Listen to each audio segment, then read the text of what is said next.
Ada seorang sahabat bertanya kepada Rasulullah, "Wahai Rasulullah, jika syalatku tidak khusyuk, apakah diterima?" dan jawaban Rasulullah pun membuat seluruh sahabat menangis.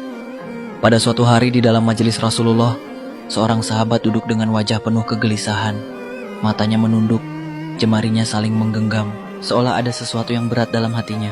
Ia menghela nafas, lalu dengan suara lirih berkata, "Wahai Rasulullah, aku ingin bertanya, tetapi aku takut. Mungkin pertanyaanku ini akan membuatku semakin malu di hadapan Allah." Rasulullah tersenyum lembut. Tatapan beliau pun penuh dengan kasih sayang. Katakanlah wahai saudaraku, tak ada pertanyaan yang membuat seseorang hina jika ia bertanya untuk mencari kebaikan. Sahabat itu mengangkat wajahnya. Perlahan wajahnya mulai berkaca-kaca. "Wahai Rasulullah, aku merasa syalatku sering tidak khusyuk. Kadang aku mengingat urusan dunia, kadang pikiranku melayang entah kemana. Aku takut syalatku tidak diterima oleh Allah. Apakah dengan syalat seperti itu, aku tetap mendapatkan pahala?" Seketika suasana menjadi hening. Para sahabat yang lain menunduk merasakan kegundahan yang sama. Mereka tahu betapa beratnya pertanyaan itu. Namun yang terjadi setelahnya benar-benar tak terduga. Rasulullah tidak segera menjawab. Rasulullah menatap sahabat itu dalam-dalam. Lalu air mata mulai membasahi pipi baginda. Para sahabat pun terkejut.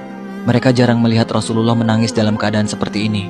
Dengan suara bergetar Rasulullah berkata, Demi zat yang jiwaku berada di tangannya, sungguh setan tidak akan pernah berhenti berusaha mencuri bagian dari sholat seorang hamba, hingga ia menjadi malas dan tidak khusyuk. Tetapi ketahuilah, dia tetap melihat usahamu.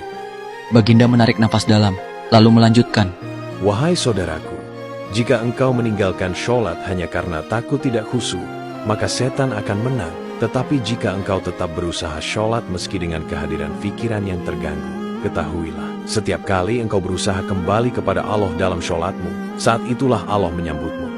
Air mata sahabat itu jatuh. Ia menangis. Begitu juga sahabat lainnya.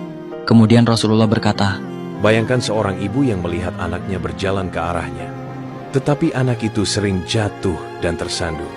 Apakah sang ibu akan marah? Tidak. Ia akan berlari menghampirinya, mengangkatnya, dan mendekapnya erat. Begitulah Allah. Ia lebih penyayang dari seorang ibu kepada anaknya. Selama engkau kembali kepada Allah, Ia akan selalu menerimamu. Dari hari itu sahabat tak lagi putus asa dalam sholatnya.